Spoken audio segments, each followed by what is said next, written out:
Iran imejibu pendekezo la usitishaji mapigano na kufungua mlango bahari wa Hormuz na kuelezea msimamo wa matakwa yake na kusisitiza kuwa mazungumzo hayaendani na masharti wala vitisho vya kutenda uhalifu wa kivita.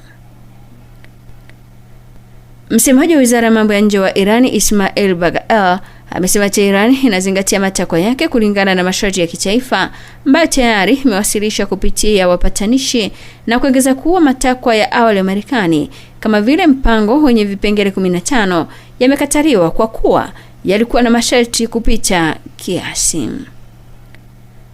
Baghai amesema Iran imeandaa majibu yake na itatoa maelezo zaidi hapo baadaye bila kutoa muda mahususi.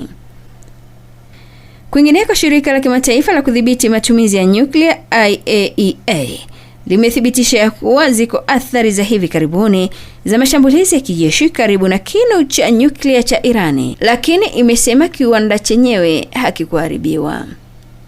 IAEA imesema udhibitisho huo umetolewa na uhakika wake huru wa picha mpya ya satelaiti na ufahamu wa kina wa eneo hilo, na kwamba shambulio moja lilipigwa takriban mita 75 pekee kutoka kwenye eneo la tukio hilo.